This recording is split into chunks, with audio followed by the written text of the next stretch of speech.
Ladies and gentlemen of the nation, what is going on, guys? Your dude Sly here, back at it with another next-gen console video for you. And this time we're going to be taking a look at a few things I'm skeptical about concerning the next two big generations of consoles, the Xbox Scarlett and the PS5. Now first, before we begin, I want to talk about some recent news, and one thing I'm pretty concerned about: price. I'll get into more detail later on in the video, but these next-gen consoles will be bridging the gap between console quality gaming and PC gaming. The power of these next two systems, what kind of power they're going to have, it's going to be massive. Consoles are traditionally filled with, less expensive, older technology that is put together in an ingenious way and optimized like there's no tomorrow in order to squeeze every ounce of power out of older technology. This, of course, keeps costs down while delivering fairly decent results. We've seen what just a small upgrade in power could do with the recent Xbox One X, which is currently the most powerful console on the market, and it comes in at around 4.1 teraflops of compute power. So imagine what the difference is if these next consoles have everything replaced and upgraded. Not only that, both companies, Sony and Microsoft, elected to use not just top-of-the-line hardware this time, but cutting-edge technology as well. When the Xbox and PlayStation 5 were being designed by each company, the AMD technology was not even available for purchase yet. It doesn't get more cutting-edge than that.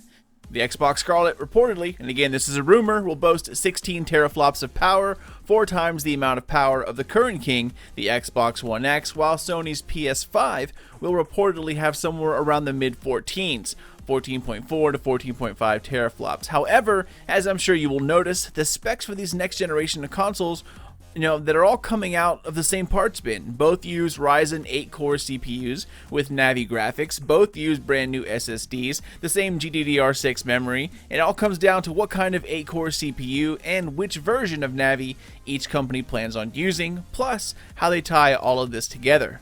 There are GPUs out there which used to be top of the line, and they were all priced north of $1,000. Even those couldn't hit the kind of numbers in teraflops these next-gen consoles are going to be pushing out. And I'm of course talking about the GTX 1080 Ti.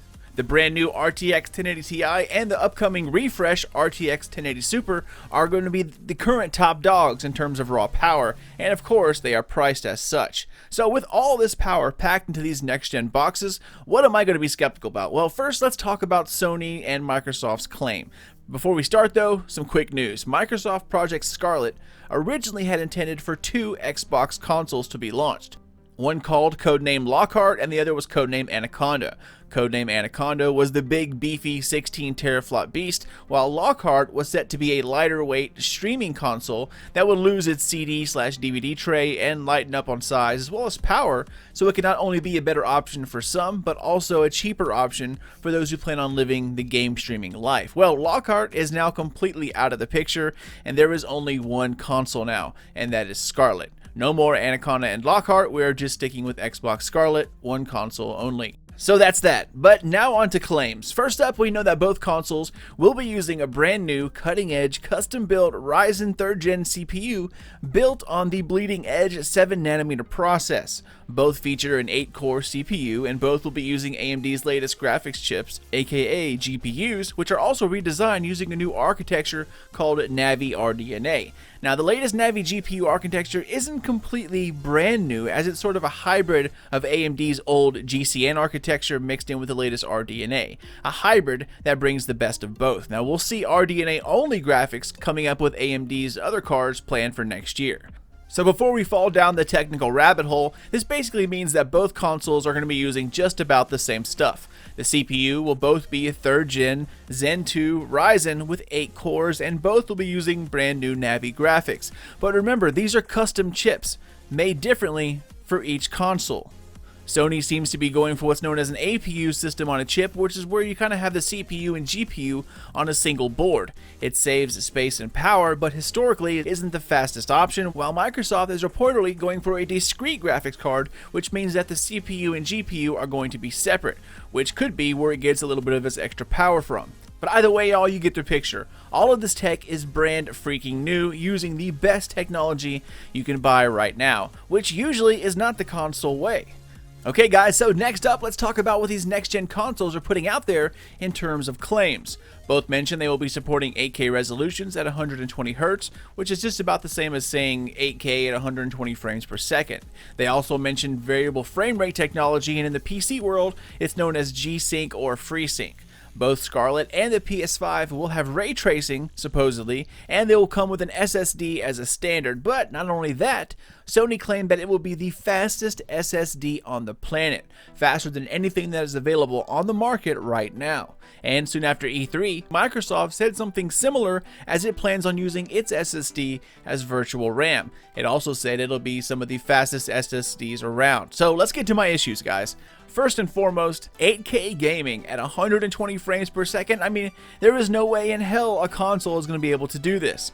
That's just cleverly worded lines delivered by the marketing department. I mean, if you notice, they actually say 8K resolutions supporting 120 frames per second, but they did not specifically say 8K gaming. However, if you have a Sony higher up telling you that the PS5 will offer 8K resolution and support, frames up to 120 Hz, that's exactly what it makes you think. But unless I'm 100% wrong here, Sony means 8K resolution capabilities, and that capability is for streaming movies or shows and not for gaming. I own a fairly beastly PC for gaming and all my YouTube editing, as well as some small-time graphics on the side. I can do 4K at 60 frames per second, but it takes this $1,500 PC to get there, and that's only thanks to the recent RTX cards being so powerful. A year ago, consistent native 4K gaming locked at 60 frames per second was something only a newer, GTX 1080 Ti could pull off. Of course, other GPUs could do it in some games, mostly smaller titles with linear campaigns, but when it comes to large, expansive open worlds, 4K locked 60 frames per second is tough to do. Now, triple that, because not only are we going to 8K, but 120 frames, which means you'll be pushing out much more information through your television. In order to reach 8K, you need a ultra high-end, non-gaming component that's meant for graphic design or Hollywood CGI, not a PlayStation 5. So no guys, what they mean here is that the next-gen PlayStation will support 8K resolutions for movies and shows, perhaps streaming and future Blu-ray DVDs, while delivering 1080p and possibly some games in 4K at up to 120 frames per second. But remember, you can easily stream something like, Roblox or Minecraft at 4K 120 frames per second. But when you move over to The Witcher 3, that's a little bit harder to do. Variable frame rates and rate shading are the next claims, and I totally believe that. 4K at 120 Hz for certain games, possibly, but 8K gaming, absolutely no way, my friend, not on a console. Now, moving on to the next claim here, having the fastest and most advanced SSD drive on the planet for storage. I mean, I actually believe it. I mean, with the new Zen 2 Ryzen CPUs that are coming with these next-gen consoles, they have native support for something called PCI 4.0. Now, a PCI connection basically serves as a way to connect peripherals to your CPU by way of motherboards in a normal PC setup. Now, for the past decade, all of our CPUs were using the now outdated PCI 3 connection. It lasted for so long due to how much information it could carry. In fact, even today, PCI 3 connections are hardly ever bottlenecked or pushed to their max. However, there are a few exceptions: PCI storage and workstation graphics. The one we're concerned with here, storage by way of SSD. These new Ryzen CPUs have the new PCI 4 connections that have doubled the amount of data bandwidth. So a brand new wave of M.2 NVMe SSDs are coming out, and this announcement was made months ago before they were available. But as of the beginning of August, these new SSDs are only a month old by now, such as what you see here. These hard drive replacements are so fast that load times will be a thing of the past in a lot of instances, and if you do have a load time, it's going to be extremely quick, as will boot up times, and overall, you'll notice a much healthier game when you have access to fast loading.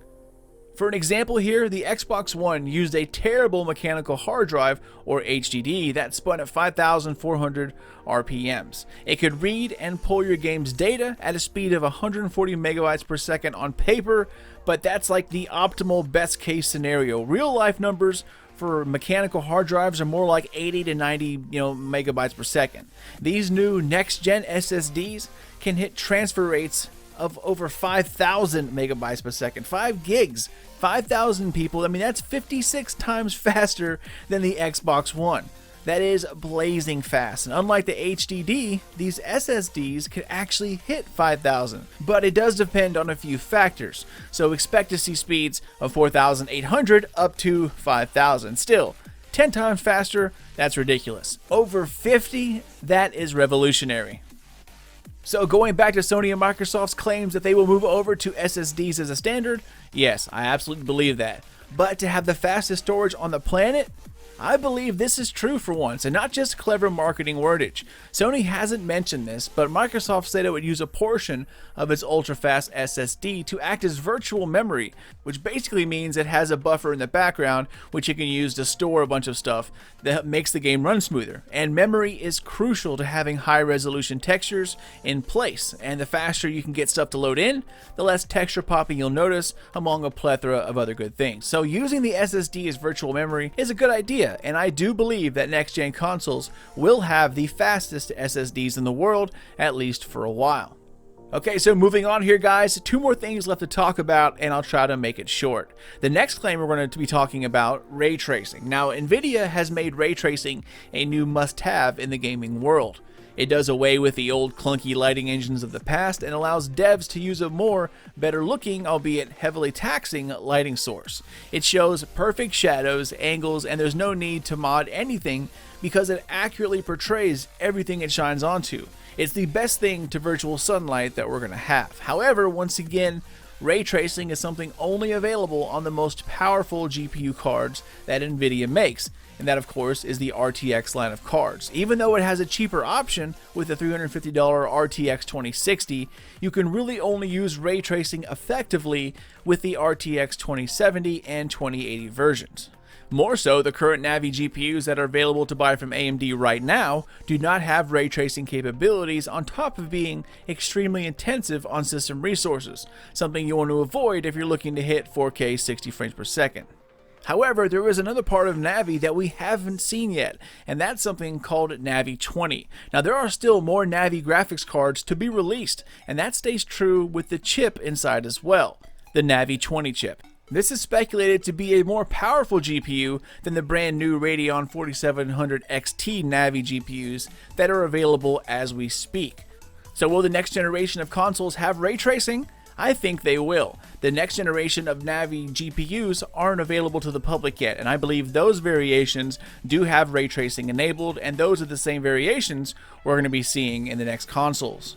Not to mention, they are the more powerful versions of Navi. Alright guys, and the last thing to talk about, and something I was worried about up until recently, that's price. Now, if you wanted an 8-core Ryzen CPU with a Navi GPU and a 4K Blu-ray player with a 4K 60 frames per second game DVR, which by the way is going to be available in the Xbox, which is similar to like a capture card, and something that can run every game at 60 frames per second at a minimum all the way up to 120 frames per second, even at 4K, this PC would run you close to $1,000, if not more, and the sky is the limit if you wish to go even further. So personally, I'm not entirely sure what kind of price point we're going to be looking at here, guys. I have a funny feeling that it will not come in at $500 or $499 like everyone thinks it will. I'm guessing $699, maybe even $799, perhaps more. Now, $799, close to $800, that's a lot of cash. But $800 really is not that much for what you're going to get. We'll have to wait and see, but what worries me even more is that we could be potentially paying way over what it costs to make. Now, traditionally, Microsoft has either sold consoles at cost and broke even, or like the Xbox One X, it lost money on each console sold, because the money is in the software, aka the games and subscription, not the hardware side of things. Microsoft can afford to do that, but people don't realize how deeply dependent the US is on foreign Chinese goods. I mean, hell, the world is dependent on foreign Chinese goods. The tariffs currently in place and the ones to come could potentially throw a huge wrench in Sony's and Microsoft's plans. Even if the console sells for $800 or more, these looming tariffs could make that number go way higher.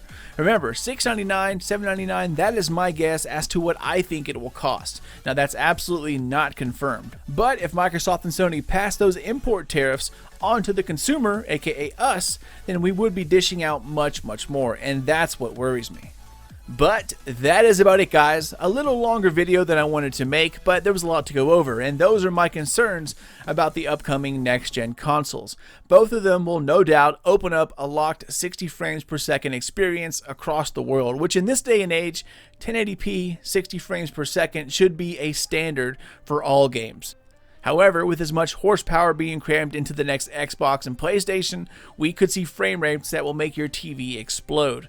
Most regular TVs won't be able to see 120 frames per second. Even if you have that clear motion or true motion 120, it's not really 120 frames. It's actually 60 frames that's then processed by the TV into tricking the eye that the image you see is smoother and higher in frame rates, but it's not really a true 120 frames per second or 120 hertz. You will more than likely need a high-end TV, or you're going to have to go buy a PC monitor if you want to take advantage of all those frames. I really hope that developers will implement a ton of settings in the next generation consoles, such as texture settings, filtering, lighting, and most importantly of all, field of view. It can transform a game when you get a wider view, especially in first person. So here's hoping all the claims from Microsoft and Sony come true and that it's not too expensive. Anyways, I am out of here, y'all. As always, thank you guys so much for watching and for supporting Sly Nation. If you're new to the channel, then welcome, my friend. Subscribe for more Xbox, Scarlett, and PS5 news. Spank the thumbs up, but only if you enjoyed yourself and you have any other news concerning these next generation of boxes. Feel free to comment down below and post it. Are you excited for the next generation Xbox and PS5? Will you buy one even if it's over 500 bucks? Let me know down below. Take care, ladies and gents, and keep those eyes open for more videos coming out of Sly Nation in the very near future. But until then, this is your dude Sly, and I'll catch you all next time.